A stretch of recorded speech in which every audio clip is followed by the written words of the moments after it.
Live from New Delhi, you're watching DD India News Hour, India's voice to the world. I'm Siddharth Bharadwaj. Coming up in the next hour. Iran threatens US bases in response to strikes on nuclear sites, warning of irreparable consequences. While Israel continues to strike Iran, saying it's hitting military targets. Iranian ambassador to UN tells an emergency security council meeting that Israel and the US have sought to destroy diplomacy. UN chief warns of cycle of retaliation while Russia, China push for a ceasefire. IAEA Board of Governors to meet on Monday, a day after attacks on Iranian nuclear sites by the US, says there is no rise in radiation as of now. Chief Grossi voices fears over potential widening of the conflict. Oil prices at 5-month high as Iran closes Strait of Hormuz, affecting nearly a quarter of global oil shipments. India says has weeks of oil supply. Imports continue via many routes. Under India's Operation Sindhu, 1,713 Indians evacuated so far from Iran. 162 more are being brought back from Israel. Evacuees praise Indian government amid chants of Hindustan Zindabad.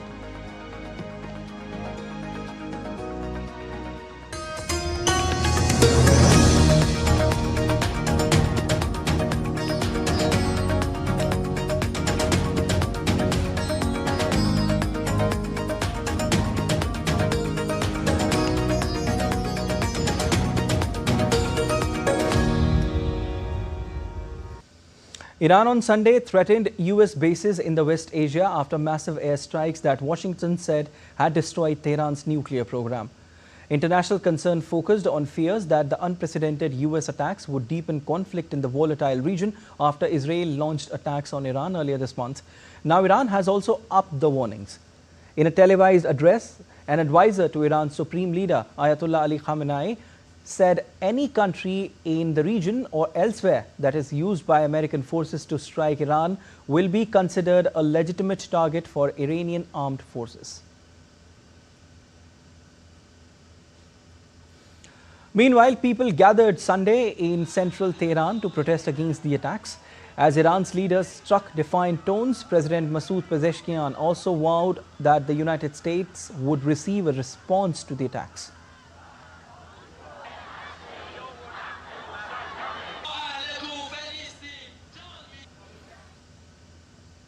Meanwhile, the Israeli army carried out strikes on Iranian military targets, including missile launch and storage sites on Sunday.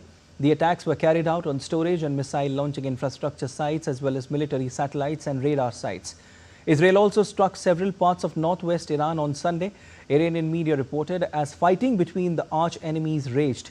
At least 3 people were killed on Sunday after an Israeli strike hit an ambulance in central Iran.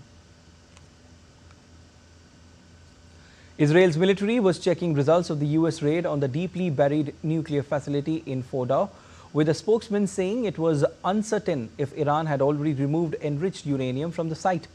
9 members of the Revolutionary Guards were killed Sunday in Israeli attacks on central Iran.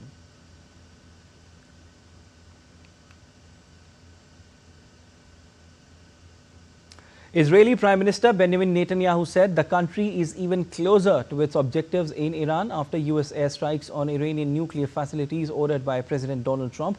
At a press conference, he reiterated that Israel's goal remains the dismantling of Iran's nuclear and missile capabilities.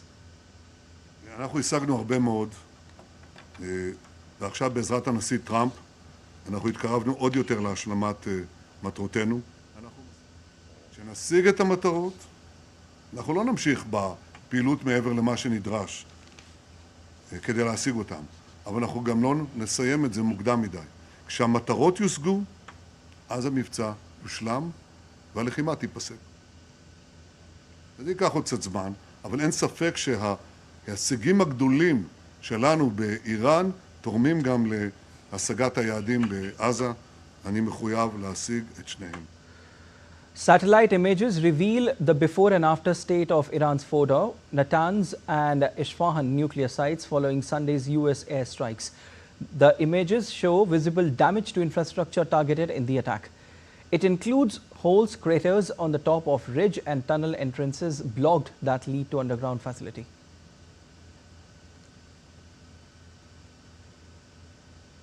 Meanwhile, the situation in West Asia has revealed deep divisions among nations. The UN Security Council met in an emergency session on Sunday following the US strikes. Russia, China and Pakistan circulated a draft resolution during the meeting calling for an immediate unconditional ceasefire in West Asia. During the meeting, Iran's ambassador to the UN, Amir Saeed Iravani, accused the United States of manipulating the Non-Proliferation Treaty into a political weapon used as a pretext for aggression and unlawful action. The timing, nature and the scale of Iran's proportionate response will be decided by its armed forces. Throughout history, the resilient and united Iranian nation has withstood deeper wounded and faced more vicious enemies, and this time too. It will show its dignity, strength and greatness to the world. All US allegations against Iran are unfounded, with no legal basis and politically motivated. Acting US envoy Dorothy Camel Shea defended the strikes, saying Iran had obstructed negotiations and posed a growing threat. Iran has long obfuscated its nuclear weapons program and stonewalled good faith efforts in recent negotiations. Madam President, the time finally came for the United States, in the defense of its ally and in the defense of our own citizens and interests, to act decisively. The Iranian regime cannot have a nuclear weapon. Let us be clear. Iran should not escalate. Israel's ambassador Danny Danon echoed that warning, accusing Iran of using diplomacy to stall while it developed missiles and enriched uranium. To those who now fake concern and cry escalation, we say, this is what the last line of defense looks like, when every other line has failed. Make no mistake, the cost of inaction would have been catastrophic. A nuclear Iran would have been a death sentence just as much for you as it would have been for us.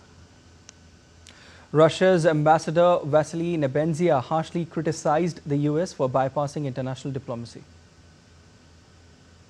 Таким образом, Вашингтон в очередной раз продемонстрировал полное пренебрежение к позиции международного сообщества и подтвердил, что ради интересов своего израильского союзника он готов не только закрывать глаза на убийство десятков тысяч палестинских женщин, детей и стариков, но и поставить на карту безопасность и благополучие всего человечества. Своими действиями Соединенные Штаты открыли ящик Пандоры, и никто не знает, к каким новым последствиям это может привести. Iranian Foreign Minister Abbas Araghchi arrived in Moscow on Sunday for talks after a US attack on key nuclear facilities.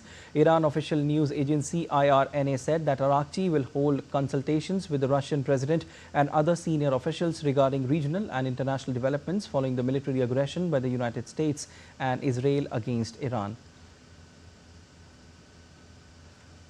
Earlier, talking on the sidelines of Organization of Islamic Cooperation meeting in Istanbul on Sunday, the Iranian foreign minister said that United States and Israel crossed a major red line in attacking Iran's nuclear facilities.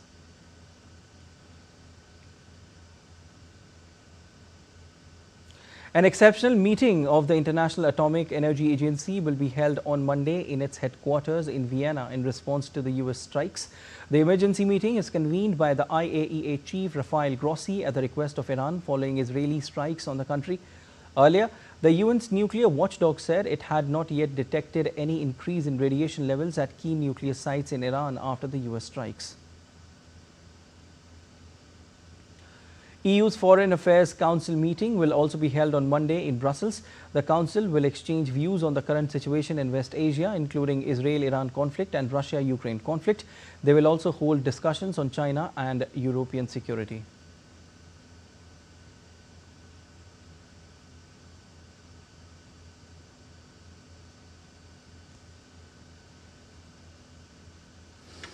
And DD India's Amit Mukherjee joins us live. Hi Amit, a very good morning. If we see this current situation, Amit, then keeping in consideration this, the flight data also shows commercial airlines avoiding West Asia airspace as Israel-Iran conflict rages. Airlines are also concerned about a potential spike in oil prices, which will in turn increase the cost of jet fuel. What do you have to say on that?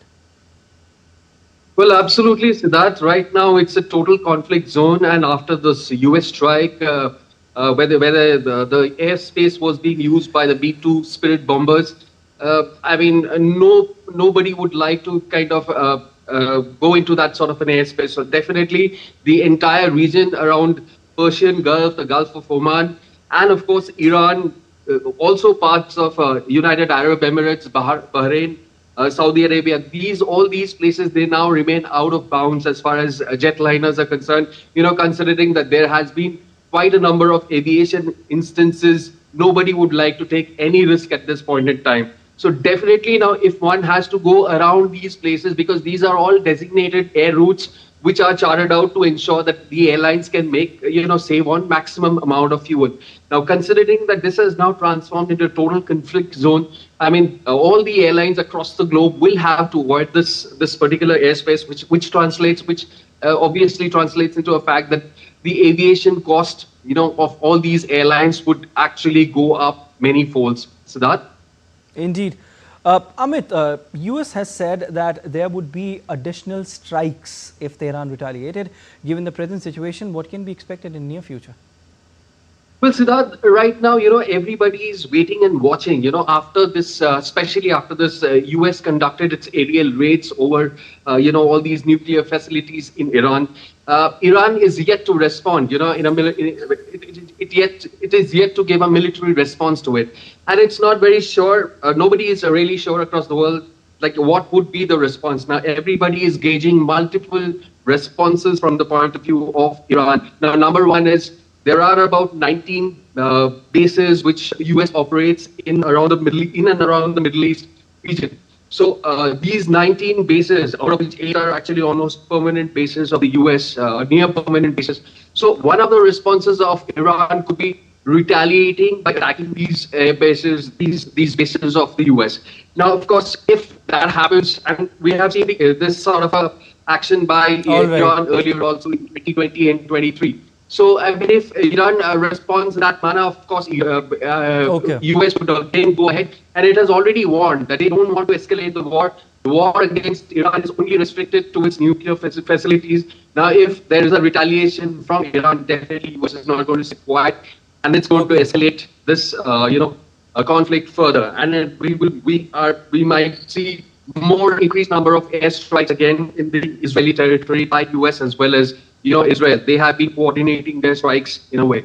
So yes, I mean, one has to wait and see what sort of a reaction comes from Iran, following which I'm sure Israel as well as US is going to take action on this entire, whatever the outcome from the Iran side is. So Okay, we'll leave it there. Thank you so much, Amit. And still to come on DD India News Hour. Trump urges Iran to end conflict, hints at regime change. At a time when Iran has completely closed the Strait of Hormuz, we tell you what is a matter of worry for. And in Syria, over 20 killed in suicide bombing by Islamic State at a Damascus church.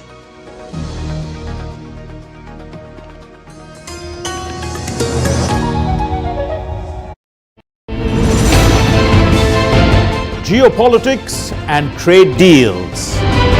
Economic challenges amid development. Hard work and the path to prosperity. It's the economy, always. Between walkers, money is what money does and says. Supply creates its own demand. Between the bulls pulls and bears tears. When supply chains globalization and India rises to the podium. We'll get you centered with the economic brief at 8 p.m. every Thursday on DD India.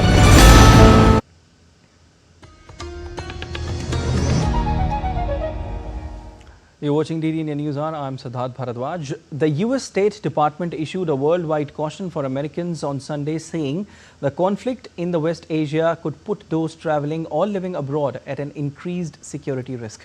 The US on Saturday began evacuation flights from Israel for American citizens and permanent US residents living in Israel or the West Bank. It also ordered staff at its diplomatic missions in Iraq and Lebanon to leave those countries. France is to send military A400M aircraft to Israel to fly out any of its citizens who wish to leave for Cyprus. The flights will be carried out subject to Israel's clearance and will supplement the chartered civilian flights already operating. France has some 250,000 of its citizens in Israel, around 10,000 registered on consul lists. Earlier Sunday, 160 French nationals, most of them vulnerable or in urgent situations, were flown to Paris from Jordan. Meanwhile, Australia has shown support to the United States strike on Iran and called for de-escalation and a return to diplomacy. Prime Minister Anthony Albanese said Iran cannot be allowed to get a nuclear weapon. Australia had closed its embassy in Tehran on Friday and suspended bus evacuations from Israel after the strikes, but is making preparations for potential evacuations if airspace in Israel reopens. Australia said it has sent 2 defense planes to the West Asia in non-combat roles to assist civilian evacuations. Japan has also called for de-escalation of the conflict and said US strikes demonstrated Washington's determination to prevent Tehran from acquiring nuclear weapons.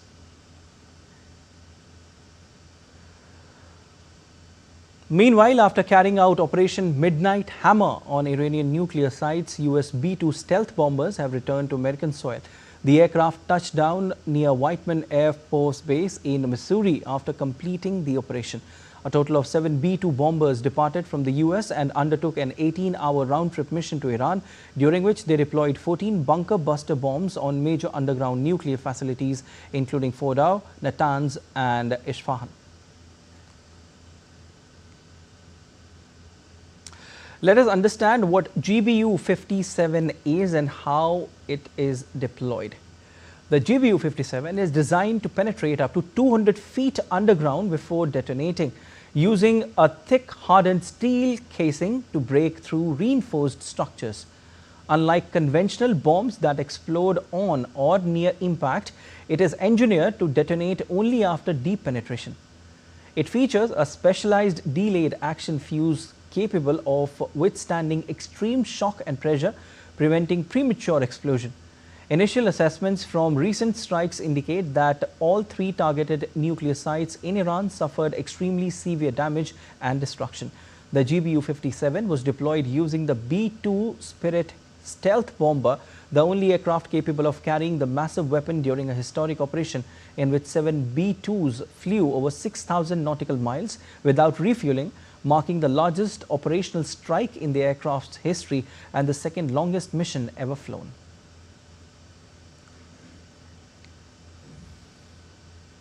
Meanwhile, President Trump has urged Iran to end the conflict after he launched surprise strikes on nuclear infrastructure. The president said they had a spectacular military success on Sunday, taking the bomb right out of Iran's hands. Trump in social media post said, and I quote, "Monumental damage was done to all nuclear sites in Iran as shown by satellite images. Obliteration is an accurate term. The white structure shown is deeply embedded into the rock with even its roof well below ground level and completely shielded from flame. The biggest damage took place far below ground level. Bullseye." And while Trump did not directly advocate regime change in the Islamic Republic, he openly played with the idea. posting on his Truth Social platform, Trump said, and I quote, "It's not politically correct to use the term regime change, but if the current Iranian regime is unable to make Iran great again, why wouldn't there be a regime change?" Mega.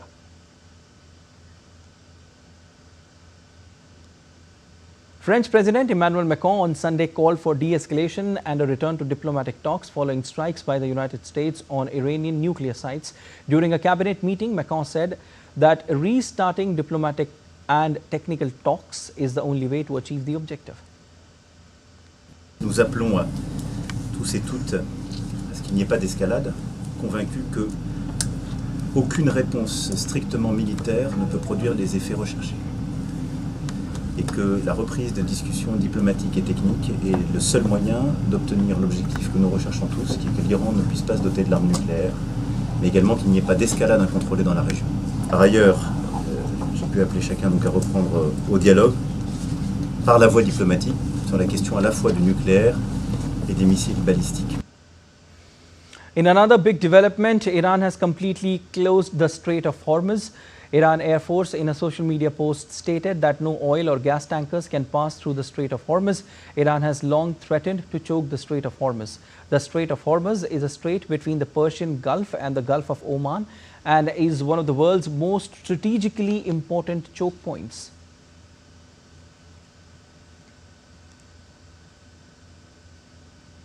Meanwhile, U.S. Secretary of State Marco Rubio on Sunday cautioned Iran against closing the Strait of Hormuz, calling it economic suicide, and urged China to use its influence to dissuade Tehran amid rising tensions in the region.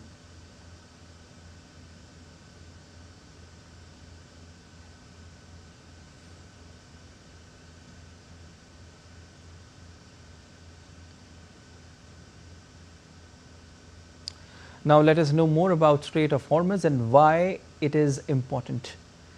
The strait lies between Oman and Iran and links the Gulf north of it with the Gulf of Oman to the south and the Arabian Sea beyond. It is 33 kilometers wide at its narrowest point, with the shipping lane just 3 kilometers wide in either direction. About a fifth of the world's total oil consumption passes through the strait. Between early 2022 and the last month, somewhere between 17.8 million and 20.8 million barrels of crude flowed through the strait daily. OPEC members Saudi Arabia, Iran, the United Arab Emirates, Kuwait and Iraq export most of their crude via the strait. The UAE and Saudi Arabia have sought to find other routes to bypass the strait. About 2.6 million barrels per day of unused capacity from existing UAE and Saudi pipelines could be available to bypass Hormuz. Qatar, among the world's biggest liquefied natural gas exporters, sends almost all of its LNG through the strait. The US Fifth Fleet, based in Bahrain, is tasked with protecting commercial shipping in the area. In 1973, Arab producers led by Saudi Arabia slapped an oil embargo on Western supporters of Israel in its war with Egypt. In January 2012, Iran threatened to block the strait in retaliation for US and European sanctions. 3 vessels, 2 in 2023 and 1 in 2024, were seized by Iran near or in the Strait of Hormuz. Some of the seizures followed US seizures of tankers related to Iran.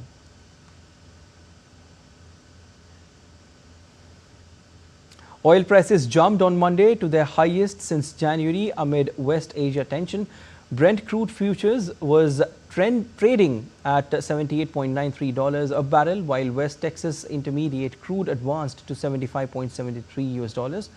Both contracts jumped by more than 3%, touching 5-month high before giving up some gains. Iran is OPEC's third largest crude producer.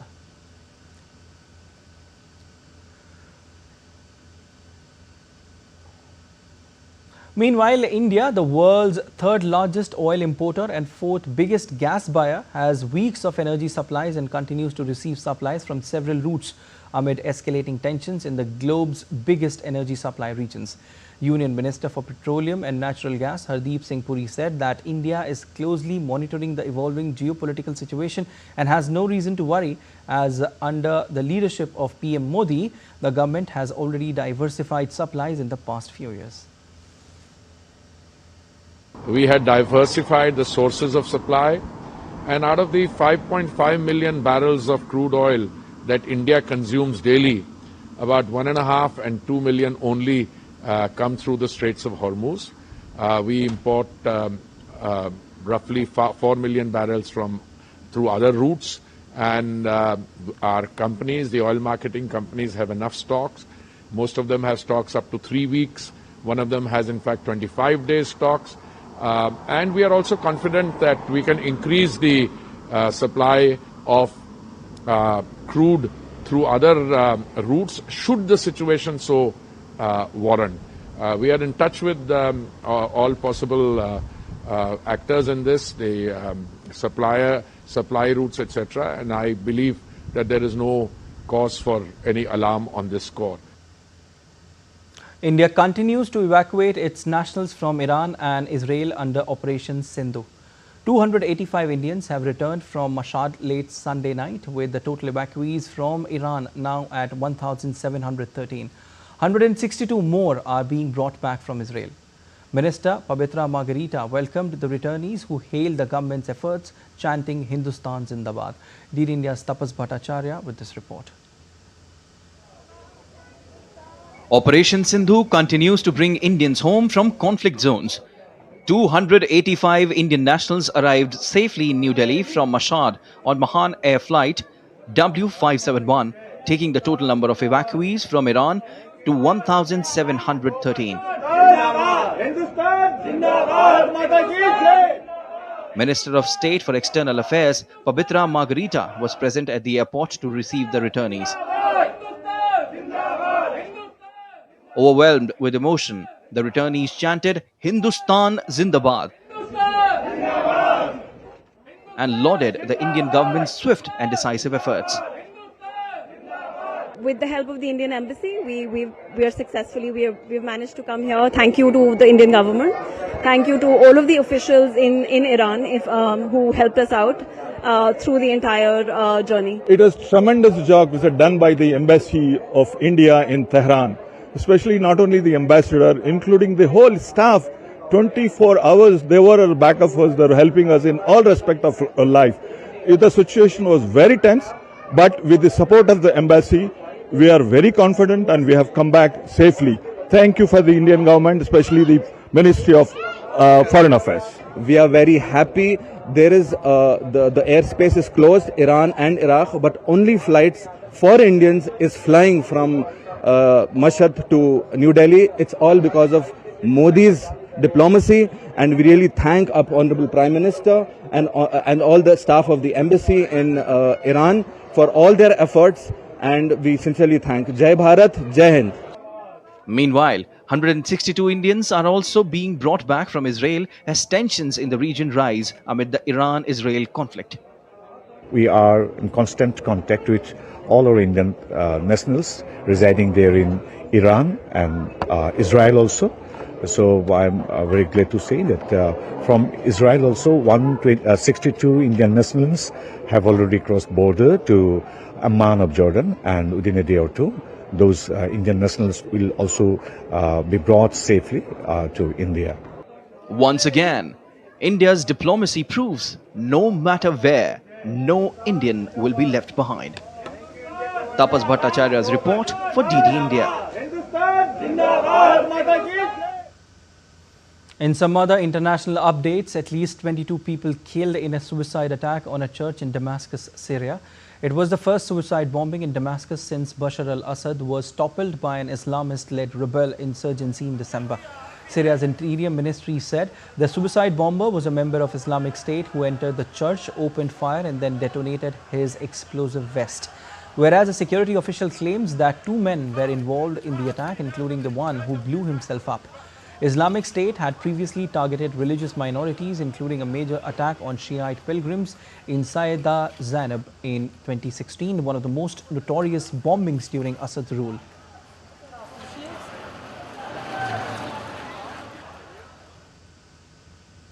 And still to come on DD India News Hour. India's Home Minister Amit Shah warns anti-Naxal campaigns will continue in monsoon, also calls for surrender. Indian delegation in Ireland to attend 40th anniversary memorial of Kanishk bombing.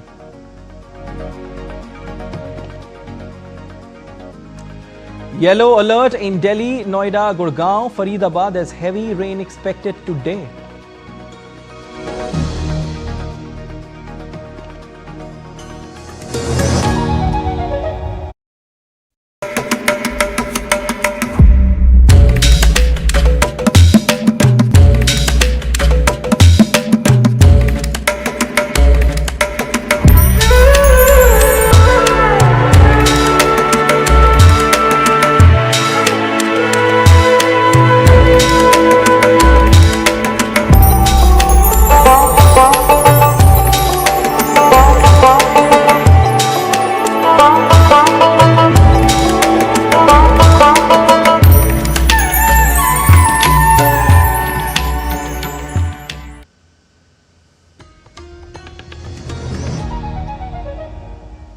You're watching DDN News On. I'm Siddharth Bharadwaj, and a quick recap of headlines.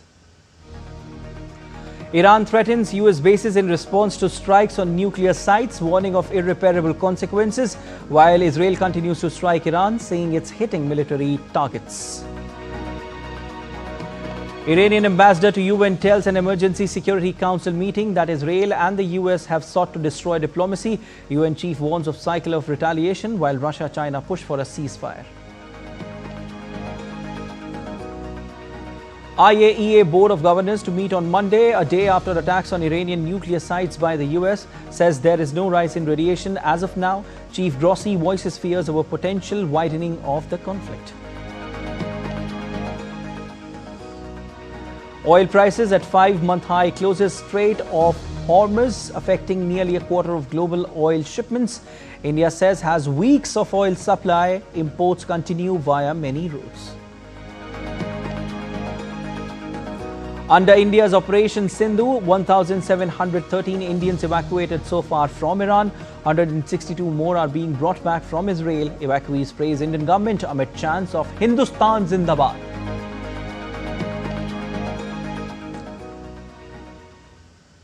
Union Home Minister Amit Shah on Sunday issued a strong warning to Naxalites, saying that the central government's operations against Naxalism would continue even during monsoon season. Amit Shah said every time during the rainy season, Naxalites used to take rest as swollen rivers hamper anti-Naxal operations inside dense forest. But this time, the government will not let them sleep during monsoon and will move further to achieve the target of eliminating Naxalism by 2026. He further called upon the Naxalites to lay down arms and join the journey of development. हर बार बारिश में नक्सली थोड़ा आराम कर लेते थे, इस बार बारिश में भी हम उनको सोने नहीं देंगे और 31 दिन के लक्ष्य को हम आगे बढ़ाएंगे। मैं फिर से जो नक्सलवाद के रास्ते पर भटक कर चले गए हैं, वो सभी युवाओं को अपील करना चाहता हूं कि बहुत लुभावनी सरेंडर पॉलिसी विष्णुदेव जी ने बनाई। आइए हथियार डाल दीजिए और नए छत्तीसगढ़ की विकास की यात्रा में जुड़ जाइए। Meanwhile, today is the day 2 of Amit Shah's Chhattisgarh visit, during which he will meet the security forces personnel. He will also review the progress and recent achievements of the anti-Naxal campaign underway in Bastar region. According to sources, Amit Shah will also hold strategic discussions with top officials of security agencies regarding Naxal eradication, so that the target of making Bastar completely Naxal-free by 2026 can be achieved ahead of time.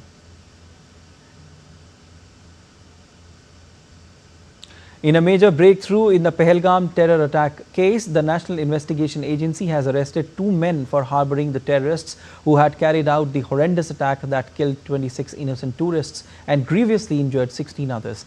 The 2 men, Parvez Ahmed Jothar from Pahalgam and Bashir Ahmed Jothar of Hill Park, Pahalgam, have disclosed the identities of the 3 armed terrorists involved in the attack and have also confirmed that they were Pakistani nationals affiliated to Lashkar-e-Taiba. Both the accused had knowingly harbored the 3 armed terrorists as per NIA investigations. The 2 men had provided food, shelter and logistical support to terrorists. A high-level Indian delegation led by Union Minister Hardeep Singh Puri is visiting Ireland to attend the 40th anniversary memorial of the Air India Kanishk bombing at the Ahakista Memorial in Cork. The memorial service will be held today in the presence of Ireland and Canadian Prime Ministers and several other international dignitaries. This solemn event not only commemorates the terror attack but also reinforces the global commitment against terrorism. The dastardly mid-air bombing of Air India Kanishk Flight 182 in 1985, which claimed 329 innocent lives of the Irish coast, remains one of the most inhuman acts of terror in aviation history. The Indian Navy's latest stealth multi-role frigate Tamal is set to be commissioned on July 1st this year at Kaliningrad, Russia.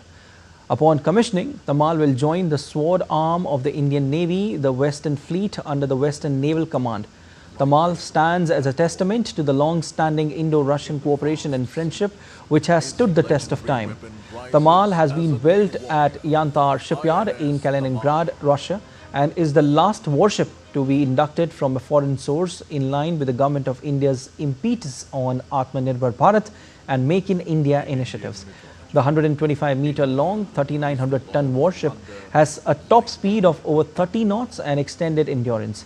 The ship is equipped with advanced weapons. The ship has 26% indigenous components, including the BrahMos long-range cruise missile for targeting both at sea and land. In Indian mythology. Weather news now. The India Meteorological Department has forecast heavy to very heavy rainfall at isolated places over Himachal Pradesh, Uttarakhand, Gujarat, Madhya Maharashtra, Nagaland, Manipur, Assam and Bihar today.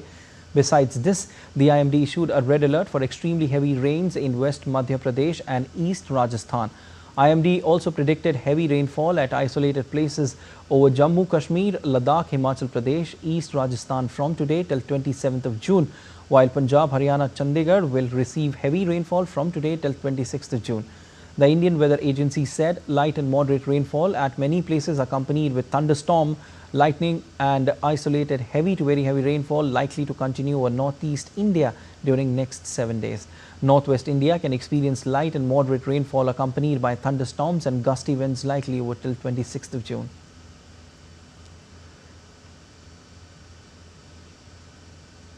Meanwhile, light to moderate rain is expected in New Delhi today, with the IMD issuing a yellow alert due to possible thunderstorms and gusty winds reaching 40 km per hour.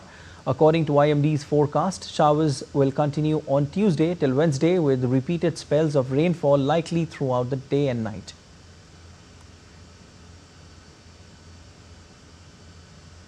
The northeastern Indian state of Assam is celebrating Ambubachi Mela, a unique festival to seek the blessings of goddess Kamakhya.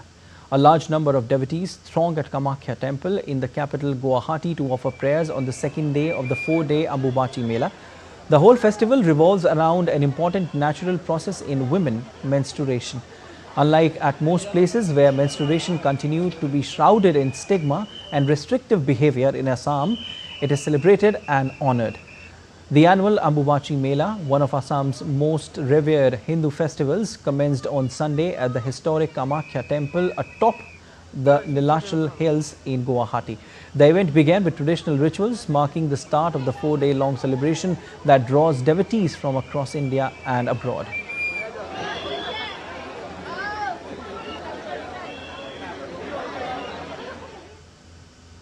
And still to come on DD India News Hour. Asian stock market, including India's Sensex and Nifty, fall as world awaits for Iran's response on US strikes. Carlos Alcaraz captured his 5th title of the season on Sunday at the HSBC Championships final.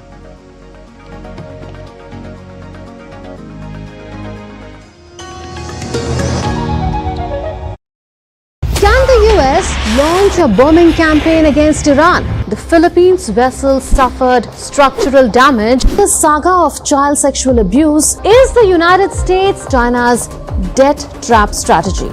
Truth is stranger than fiction. But sometimes hard to uncover.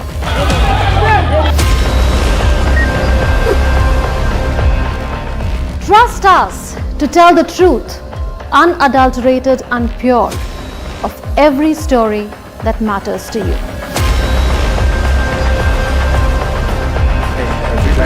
Save your country. You read between the lines, cut the clutter, and connect the dots to get you the full picture. Watch Connecting the Dots at these times with me, only on DD India.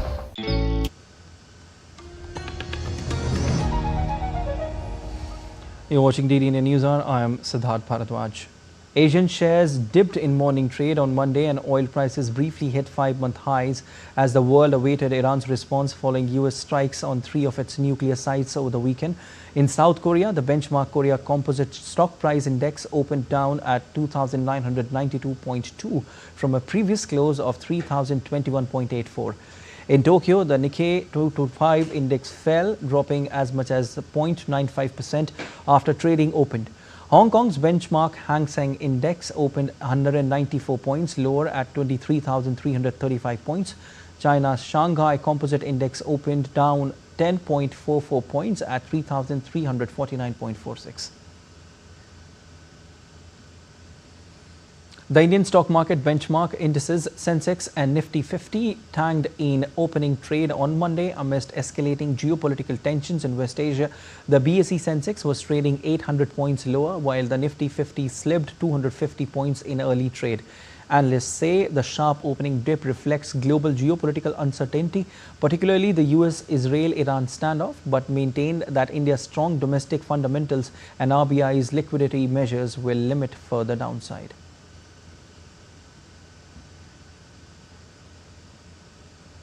After nearly a decade of anticipation, Tesla has launched a limited self-driving taxi service in Austin, Texas. The autonomous taxis branded in fact as Robotaxi were officially announced by Tesla CEO Elon Musk. Social media influencers shared their first ride experiences online, with many posting videos and photos. Taking to X, Musk described the launch as the culmination of a decade of hard work. Recently, Tesla invited a select group of influencers to participate in a closely monitored robotaxi trial within a geofenced area of Austin, Texas. According to Musk, rides can be availed for a flat fee of $4.2. You're watching DD India News. Our time now for sport, and Carlos Alcaraz captured his 5th title of the season on Sunday, defeating Jiri Lecheka in the summit clash of the HSBC Championships final. The 22-year-old Spaniard dug deep for a 7-5, 6-7, 6-2 triumph to claim his 21st tour-level trophy and second at Queen's Club after winning on debut in 2023.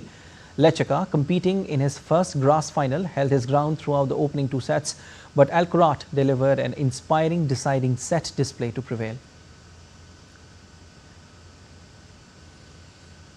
The opening test of the Anderson Tendulkar Trophy hangs in balance. 2 gripping days remain, with no side firmly ahead after day 3rd. At Headingley, India and England exchanged punches in a tense battle. Jasprit Bumrah starred with a 5-wicket haul, once again leading India's bowling attack abroad. England fell just 6 runs short of India's first innings total. KL Rahul stood firm in testing conditions late in the day. He saw off a sharp spell from England's pacers as clouds rolled in. Rain interrupted play, costing 20.5 overs.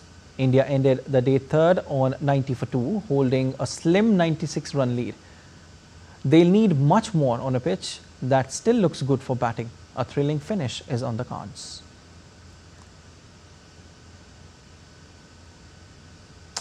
Kazakhstan's Alexander Bublik crowned his red-hot run of form with a title on Sunday after overcoming Daniil Medvedev to triumph at Hali Open.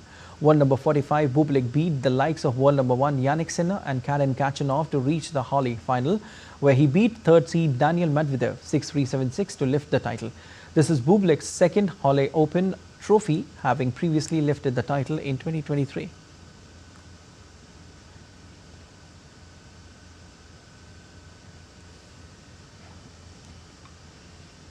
The world of sports is celebrating World Olympic Day today. June 23 marks the birth of the modern Olympic Games, which is celebrated to promote the Olympic values of excellence, friendship and respect. Olympic Day also recognizes the importance of physical education and highlights how sports can bridge divides and foster international unity. The International Olympic Day is celebrated every year on 23rd of June to commemorate the founding of the International Olympic Committee in Paris in 1894. The idea of Olympic Day was introduced in 1948 by the International Olympic Committee to commemorate the founding of the modern Olympic movement, which began on June 23, 1894 in Paris. On this day, French educator Pierre de Coubertin established the IOC, laying the foundation for the revival of the ancient Olympic Games. On this day, people of all ages and abilities are encouraged to participate in physical activities and embrace the Olympic ideals of excellence, friendship, and respect. Each year, the IOC or National Olympic Committees promote a theme to focus the celebrations. In 2025, the theme is Let's Move, which shines a light on the benefits of playing sport and working out together, celebrating the motivation, community, and joy that movement with others brings. As part of the celebration, India also organized the Olympic Day Run under IOC's Let's Move campaign, promoting fitness and inclusivity. The event saw enthusiastic participation citywide in the presence of the Sports Minister Dr. Mansukh Mandavia, President of the Indian Olympic Association PT Usha, and Delhi Chief Minister Rekha Gupta.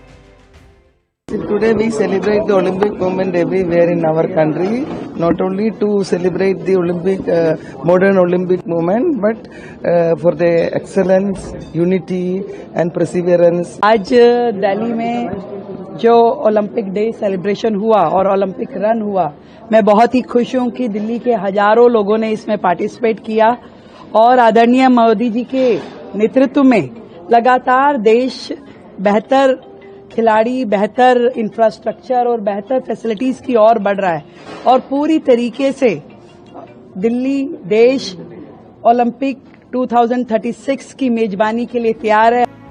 The history of the Olympics spans over 2,800 years, beginning with the ancient games of Greece and evolving into today's global festivals of sport. Throughout this timeline, the Olympic Games have consistently promoted peace and cooperation. For example, at each Games, athletes from over 200 nations gather under one flag of 5 rings in the Olympic Village. Over time, the Olympics have also expanded in scope. The modern Olympic movement now includes the Winter Games, the Paralympic Games, the Youth Olympic Games, and various regional competitions.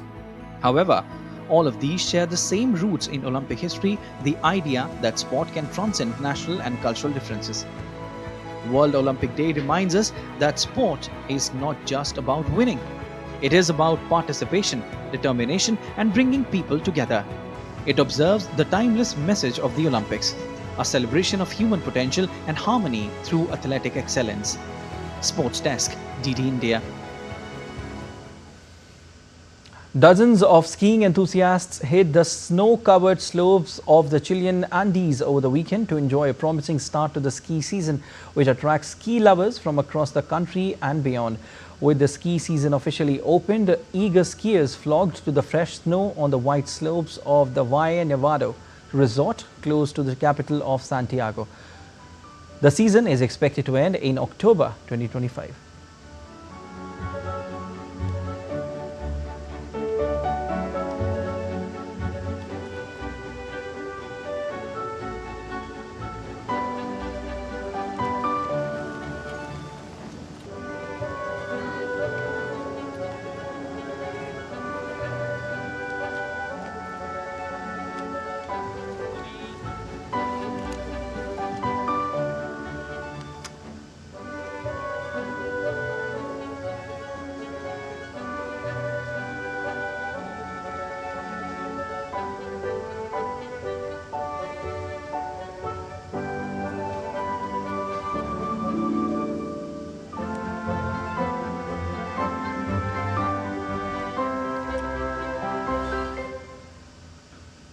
That's all for this edition of DD India News Hour, but let us know your thoughts on the news of the day. For those on the go, you can get all the latest news and updates from India and across the world on DD India mobile app. The app is available on both Android and iOS platforms, and you can scan the QR code on the screen to download now.